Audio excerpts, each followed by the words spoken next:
স্বরাষ্ট্র সচিব স্বরাষ্ট্র উপদেষ্টার কাছে গিয়ে 2 লাইনে বলছে যে হাফিজ ইব্রাহিমের নির্দেশে আমাদের উপরে এই জায়গা দখল করে রাখছে। অথচ এটা সম্পূর্ণ মিথ্যা। এই লোককে চিনি না, আমি জানি না, আমার কাছে কখনো আসে নাই, এবং সে আমাদের এলাকা ভোলা 2 এর এলাকার বাসিন্দা না, এখানকার ভোটার না। আজকে জানলাম আরো আপনাদের সাংবাদিক ভাইদের মাধ্যমে যে সে তার বাড়িটা চরসামিয়াতে ভাড়া দিয়ে সে ঢাকা গিয়া থাকে। তো তাকে কেউ না কেউ এই কাজে উদ্বুদ্ধ করেছে, ব্যবহার করেছে। এটা আপনাদের দায়িত্ব। সাংবাদিকরা তো কোথায় গোপনে কি হচ্ছে আপনারা খবর রাখেন, এইটাই হলো সাংবাদিকতার নিয়ম। হ্যাঁ, কাজে আপনারা এটা খুঁজে বের করে আপনারা জনসম্মুখে প্রচার করবেন এবং আমাদেরকে জানাবেন যে এই জায়গা থেকে এই লোকের প্ররোচনায় এরা এই কাজটা করছে। তার আপনাদেরকে আমি ক্লু দিয়ে দিই যে এই ঘটনাটা মিথ্যা যখন প্রচার হইতেছে, সাথে সাথে এখানে কারা কারা কারা কারা আপনার স্ট্যাটাস দিছে, লাইক দিছে, কাজে সেখান থেকে আপনারা সার্চ করলে এই লোকগুলির আপনি খুঁজে বের করে ফেলতে। আমরা গতকালকে এই জন্য বহাদি থানাতে জিডি করেছি, যে বহাদি থানাও চাইছে যে আপনারা আমাদেরকে কারা কারা মানে এটাকে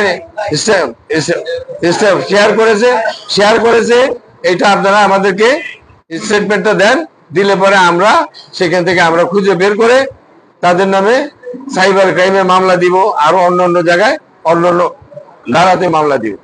কাজে আমরা আপনাদের কাছে সহযোগিতা চাই সাংবাদিক ভাইরা। আপনাদের সম্পর্ক আর আমাদের সম্পর্ক অন্তত মধুর সম্পর্ক। আমরা এখানকারই ছেলে, আমরা জন্ম মৃত্যু এখানে, কাজে আপনারা আমাদেরকে সহযোগিতা করেন। আর আমাদের কর্মী ভাইদেরকে বলবো যে আপনারা, আমি ইতিপূর্বে লিফলেট, কই সাধারণ লিফলেট আছে এনে,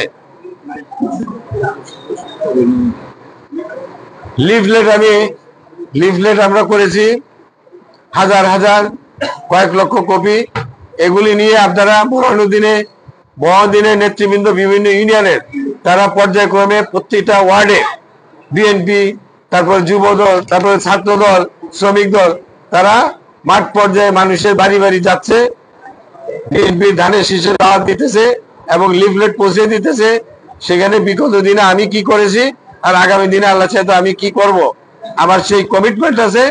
এইগুলি আপনারা ঘরে ঘরে পৌঁছে দেন, যাতে, অর্থাৎ এই কথার উদ্দেশ্য হলো যে আমাদেরকে আগামী নির্বাচন পর্যন্ত এক মুহূর্ত আমাদেরকে রেস্ট নিলে হবে না, আমাদের পর্যায়ক্রমে কাজ করেই যেতে হবে, যেতেই হবে, যাতে নির্বাচনে আল্লাহ চাইতো বিজয়ী হয়ে তারপরে আমরা আমাদের দল সরকার গঠন করবে, আমরা দেশের উন্নয়নের জন্য তখন আমরা আবার ঝাঁপিয়ে পড়ব। আর আজকে যারা নতুন আর সদস্য হলেন, আপনাদেরকে অভিনন্দন। আপনারা এই বয়সে, আপনারা যাদের বয়স এখন 20-এর ঊর্ধ্বে বা 20-এর কাছে, তারাই শুধু সদস্য হয়েছেন আমি জানি। কি হলো, মাইক নাই?